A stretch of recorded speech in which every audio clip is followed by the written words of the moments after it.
ઓમ શ્રી ગણેશાય નમઃ. જય શ્રી કૃષ્ણ મિત્રો. ભગવાન શ્રી કૃષ્ણ કહે છે કે આ 5 વૃક્ષના કારણે આવે છે ગરીબી.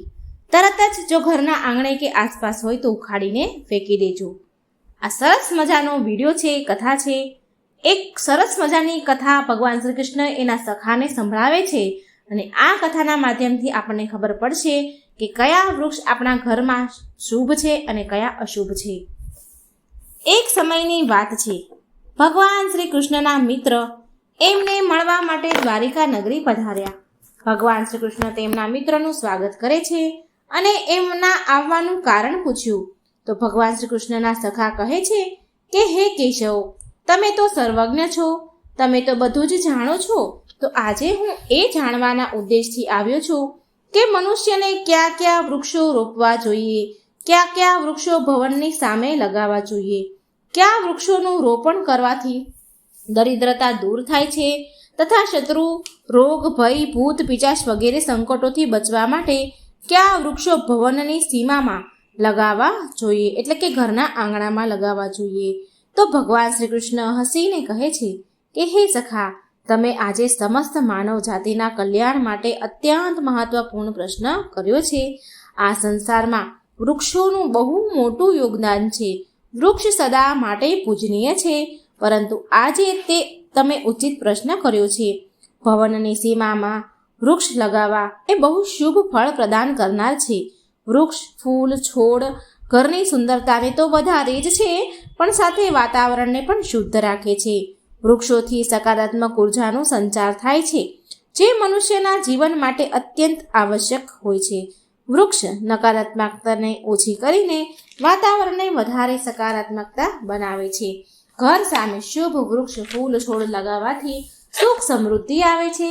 સાથે આ વૃક્ષો કેટલાય પ્રકારના વાસ્તુ દોષને દૂર પણ કરે છે. ઘરના આંગણામાં ઉભેલા વૃક્ષ દેવતા સમાન ઘરની રક્ષા કરે છે.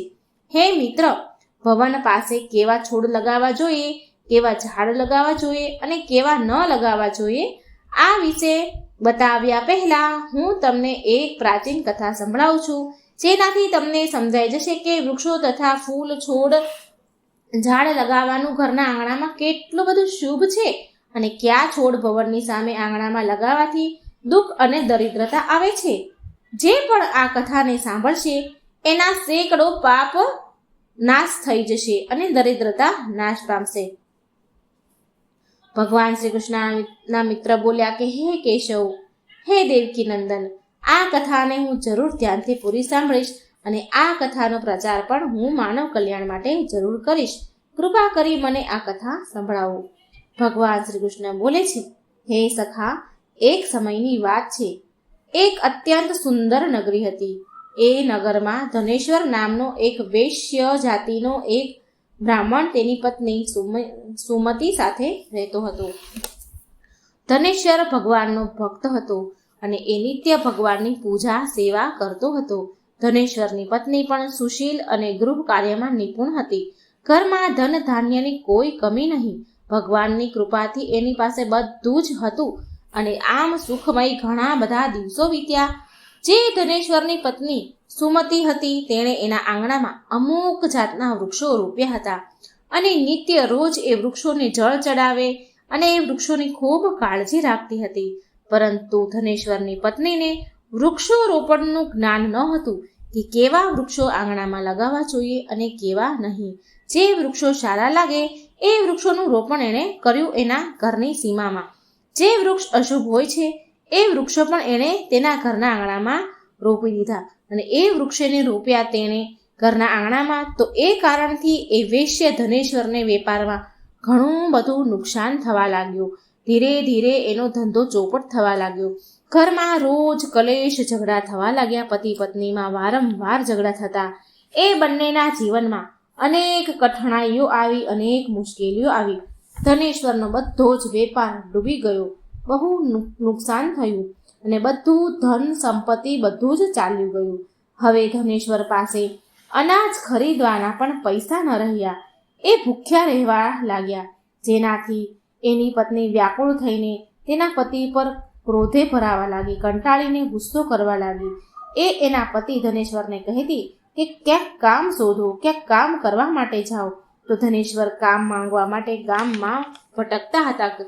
જ્યાં ત્યાં ભટકે પણ ક્યાંય કામ મળે નહીં. એની પત્નીને આવીને કહે કે મને કોઈએ કામ આપ્યું નહીં. હે ભદ્રે, મને કોઈ કામ નથી આપતું. હવે હું ક્યાં કામ શોધવા માટે જઉં? હું શું કરું? એ બંને પૂરી રીતે થાકી ચૂક્યા હતા, હારી ગયા હતા. કંઈ સમજાતું નહોતું. બંને પાસે ઉદ્યોગ કરવા માટે પણ કંઈ જ ન હતું. ધનેશ્વર તેની પત્નીના બધા જ ઘરેણાં વેચી નાખ્યા અને જે પણ થોડું ઘણું અનાજ મળ્યું એનાથી એ પેટ ભરી રહ્યા હતા. આવી રીતે અશુભ વૃક્ષ લગાવવાના કારણે બંનેના જીવનમાં ઘોર દરિદ્રતા આવી, સંકટ આવવા લાગ્યા. પરંતુ એ બંને આ વાતને જાણતા ન હતા. પછી એક દિવસ એક સાધુ મહાત્મા ધનેશ્વરના આંગણે આવ્યા અને એને જોઈને એ ધનેશ્વરે એને પ્રણામ કર્યા અને કહે છે, હે સાધુ મહારાજ, મહાત્મા પધારો, તમારું સ્વાગત છે. આ ગરીબના ઘરમાં તમારું સ્વાગત છે. કહો, હું તમારી શું સેવા કરું? એ સાધુ મહારાજ બોલ્યા કે હે મહોદય, હું તીર્થયાત્રા કરવા નીકળ્યો છું. હું આરામ કરવા માટે જગ્યા શોધી રહ્યો છું. જો તમને કંઈ તકલીફ ન હોય તો મને તમારા ઘરમાં એક રાત માટે જગ્યા આપો ને. એક રાત માટે મને તમારા ઘરમાં રહેવા દો. હું ઘણા દિવસથી ભૂખ્યો તરસ્યો છું. થોડું ભોજન મને મળી જાય તો તમારી અસીમ કૃપા રહેશે, તમારી કૃપા ઘણી રહેશે. તે સાધુ મહારાજના આવા વચન સાંભળીને એ ધનેશ્વર કહે છે કે હે સાધુ મહાત્મા, તમે જરૂર કોઈ પુણ્ય આત્મા લાગો છો. તમારા ચહેરા પર, તમારા મુખ પર અનેરું તેજ છે. તમારી સેવા કરવાનું મને સૌભાગ્ય મળ્યું છે. તમારી સેવા કરી મને બહુ આનંદ થશે. કૃપા કરી તમે ઘરની અંદર ચાલો. પછી એ સાધુ મહારાજે ધનેશ્વરના ઘરની અંદર જાય છે અને આરામ કરે છે. હવે ધનેશ્વર એ સાધુની બહુ સેવા કરવા લાગ્યો, પરંતુ એની પાસે અન્નનો એક પણ દાણો નહીં ઘરમાં. શું જમાડે સાધુને? એની પત્નીને કહે છે કે હે પ્રિયે, આજે જે આપણા ઘરે સાધુ મહાત્મા આવ્યા છે એ બહુ પુણ્યશાળી દેખાય છે અને એ બહુ દિવસથી ભૂખ્યા પણ છે. આપણે એના માટે જમવાની વ્યવસ્થા કરવી જોઈએ. હું ગામમાં જાઉં છું, કોઈ પાસેથી થોડા પૈસા માંગીને લાવું છું. જો કોઈ મને આપે તો પૈસા માંગીને આવું. આમ કહીને ધનેશ્વર ગામમાં એક શેઠના ઘરે જાય છે અને એ શેઠ પાસે થોડા પૈસા માંગે છે અને વિનંતી કરે છે પૈસા આપવા માટે. પરંતુ એ શેઠ ધનેશ્વરને પૈસા આપવાની ના કહી દે છે અને કહે છે કે તારી પાસે તો ફૂટી કોડી પણ નથી, કંઈ કામ ધંધો પણ નથી. તું મારા પૈસા કેવી રીતે પાછા આપીશ? એટલે ધનેશ્વર બોલ્યો કે હે શેઠ, કૃપા કરી તમે મને થોડા પૈસા આપો. હું જલ્દી તમને પાછા આપી દઈશ. જો હું તમને પૈસા ન ચૂકવી શકું ને તો તમે મારું ઘર લઈ લેજો, પણ મને થોડા પૈસા આપો, મને ખૂબ જરૂર છે. ધનેશ્વરની વાત સાંભળીને એ શેઠને થોડી દયા આવી અને શેઠે તેને પૈસા આપ્યા અને કહ્યું કે ધનેશ્વર, જો મેં તને પૈસા તો આપ્યા છે, પણ જો મને પૈસા પાછા ન આપ્યા તો તું જાતે જ તારું ઘર મને સોંપી દેજે. ધનેશ્વર બોલ્યો કે હે શેઠ, હું વચન આપું છું કે જો ધન હું પાછું ન આપી શક્યો, તમારા મેં ઉધાર લીધેલા પૈસા જો હું પાછા ન આપી શક્યો તો હું તમને સામેથી મારું ઘર સોંપી દઈશ. પછી ધનેશ્વર એ શેઠ પાસેથી પૈસા લઈને બજારમાંથી દૂધ, દહીં, લોટ, ચોખા, ચા, ખાંડ, બધી જે અનાજ ભોજન બનાવવા માટે જે પણ સામગ્રીની જરૂર હતી એ બધી જ ધનેશ્વરે ખરીદી અને ઘરે આવે છે. પછી એની પત્નીને કહે છે કે હે પ્રિયે, આ લે, આ જમવાનું બનાવવાનો હું સામાન લઈ આવ્યો છું. આની રસોઈ બનાવ. સાધુ મહારાજ માટે સરસ ભોજન બનાવ. પછી ધનેશ્વરની પત્નીએ ભોજન બનાવ્યું અને એ સાધુ મહાત્માને ભોજન પીરસ્યું અને જમાડ્યા, પ્રેમથી જમાડ્યા. આવી રીતે ધનેશ્વરની ભક્તિ અને નિષ્ઠા જોઈને એ સાધુ મહારાજ બહુ જ ખુશ થયા, બહુ જ પ્રસન્ન થયા, પેટ ભરીને જમ્યા. જમી લીધા પછી સાધુ જતા જતા એ ધનેશ્વરને કહે છે કે હે ધનેશ્વર, હું તારી ભક્તિ અને આદર સન્માનથી ઘણો ખુશ થયો છું. તારી જે પણ મનોકામના હોય મને કહે, હું જરૂર પૂરી કરીશ. ત્યારે એ ધનેશ્વર બોલ્યા, હે મહાત્મા, તમારો આશીર્વાદ જ મારા માટે બધું જ છે. પણ હું તમારી પાસેથી એ જાણવા માંગુ છું કે કયા પાપના કારણે મારે ઘોર દરિદ્રતા ભોગવવી પડી રહી છે. અમે તો ભગવાન વિષ્ણુની ભક્તિ કરી છે, તો પછી અમારા જીવનમાં દરિદ્રતા કેમ આવી? આનું શું કારણ છે? અને આ દરિદ્રતાને દૂર કરવા માટે મારે શું ઉપાય કરવા જોઈએ? પછી એ સાધુ મહાત્મા બોલ્યા કે હે ધનેશ્વર, જ્યારે હું તારા દરવાજે આવ્યો, તારા આંગણે આવ્યો હતો, ત્યારે જ મને ખબર પડી ગઈ હતી કે તારા જીવનમાં ઘોર દરિદ્રતા અને સંકટ છે. કેમ કે તારા ઘરના આંગણામાં જે વૃક્ષ છે એ જ તારી દરિદ્રતાનું કારણ છે. માટે તે એ વૃક્ષોને હટાવીને એની જગ્યા પર શુભ વૃક્ષો છોડનું રોપણ કર. તારી પત્નીએ તારા ઘરની સામે, તારા ઘરની આંગણાની સીમામાં જે વૃક્ષ રોપ્યા છે એ વૃક્ષોને કારણે તારી આ દુર્દશા થઈ છે. ધનેશ્વર કહે છે કે હે સાધુ મહાત્મા, કૃપા કરીને મને કહો કે ઘરની સામે કયા વૃક્ષો લગાવવા જોઈએ જેનાથી ઘરમાં સુખ સમૃદ્ધિ આવે. એ મને વિસ્તારથી કહો, હું તમારો બહુ આભારી રહીશ. પછી એ સાધુ મહાત્મા બોલે છે કે ઠીક છે, હું તને શુભ વૃક્ષો વિશે કહું છું જેને ઘરને પાસે લગાવવાથી શુભ ફળ મળે છે, માટે તું ધ્યાનથી સાંભળ. હે ધનેશ્વર, કોઈ જળાશય એટલે કે કોઈ નદી તળાવ પાસે જળાશયની નજીક જો પીપળાના વૃક્ષને રોપવાનું આવે અને એનું જે ફળ મળે એ સેંકડો યજ્ઞ સમાન હોય છે. જ્યારે પીપળાના પાન એ જળાશયમાં પડે છે તો એ પિંડ સમાન થઈને પિતૃઓને તૃપ્તિ પ્રદાન કરે છે. આનાથી બધા જ પ્રકારના પિતૃઓના દોષથી મુક્ત થઈ જવાય છે. જો મનુષ્ય નિત્ય સ્નાન કરીને પીપળાના ઝાડને સ્પર્શ કરે છે એ બધા જ પાપોથી મુક્ત થાય છે અને ક્યારેય જીવનમાં હારતો નથી. પીપળાને સ્પર્શ કરવાથી લક્ષ્મીજીની પ્રાપ્તિ થાય છે અને એની પ્રદક્ષિણા કરવાથી આયુષ્યમાં વૃદ્ધિ થાય છે. પીપળાના જળમાં વિષ્ણુ, વચ્ચે શિવજી અને ઉપરના અગ્રભાગમાં બ્રહ્માજી વાસ કરે છે. બ્રહ્માજી, ભગવાન વિષ્ણુ અને શિવજી સ્થિર છે. આમાં અમાસના દિવસે પીપળાને પગે લાગવાથી જે ફળ મળે છે એ 1000 ગાયના દાન બરાબર હોય છે. આ સંસારમાં પીપળાના સમાન કોઈ વૃક્ષ નથી. સાક્ષાત શ્રી હરિ આ વૃક્ષના રૂપમાં પૃથ્વી પર વાસ કરે છે. પીપળાના વૃક્ષને નુકસાન પહોંચાડવું કે અથવા તેની ડાળી તોડવી એ મહાપાપ માનવામાં આવ્યું છે. આવો મનુષ્ય 1 કલ્પ સુધી નરકમાં રહે છે. જે પીપળાના વૃક્ષને કાપે છે અથવા એને તોડે છે અને જે પીપળાને જળ મૂળમાંથી કાપે છે તેને ક્યારેય નરકમાંથી ઉદ્ધાર નથી થતો. હે ધનેશ્વર, હવે હું તને બીજા વૃક્ષ વિશે કહું છું. આમળાનું વૃક્ષ. આમળાનું ફળ સમસ્ત લોકોમાં પ્રસિદ્ધ અને પરમ પવિત્ર છે. આમળાના ઝાડને રોપવાથી સ્ત્રી અને પુરુષ જન્મ મૃત્યુના બંધનમાંથી મુક્ત થઈ જાય છે. આ પવિત્ર ફળ ભગવાન વિષ્ણુને અત્યંત પ્રસન્ન કરનારું છે અને શુભ માનવામાં આવ્યું છે. આમળાને ખાવાથી બધા જ પાપમાંથી મુક્તિ મળે છે. આમળા ખાવાથી આયુષ્ય પણ વધે છે. આમળાનું પાણી પીવાથી રોગોનો નાશ થાય છે અને આમળાને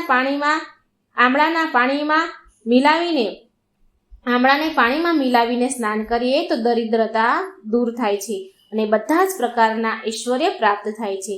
જે ઘરમાં આમળા સદાય હાજર રહે છે એ ઘરમાં ક્યારેય દૈત્ય રાક્ષસ નથી આવતા. એકાદશીના દિવસે જો આમળા મળી જાય ને તો સંસારના બધા જ તીર્થથી વધારે ફળ પ્રાપ્ત થાય છે. બધા તીર્થો કરતાં પણ વધારે ફળ પ્રાપ્ત થાય છે. માથાના વાળમાં આમળાનો રસ લગાવનાર ફરી ક્યારેય જન્મ નથી લેતો, તેને મોક્ષ પ્રદાન થાય છે. જે ઘરના આંગણામાં કે સામે આમળાનું વૃક્ષ હોય છે ત્યાં સાક્ષાત લક્ષ્મી નારાયણ નિવાસ કરે છે. ત્રીજું છે આસોપાલવનું વૃક્ષ, અશોકનું વૃક્ષ. આસોપાલવના વૃક્ષમાં અપ્સરાઓ નિવાસ કરે છે. આ ઝાડ દુઃખ, શોકનો નાશ કરનારી છે તથા નિરાશાને સમાપ્ત કરનારું છે. આ વૃક્ષને ઘરની પાસે લગાવવાથી ઘરમાં સુખ શાંતિ બની રહે છે.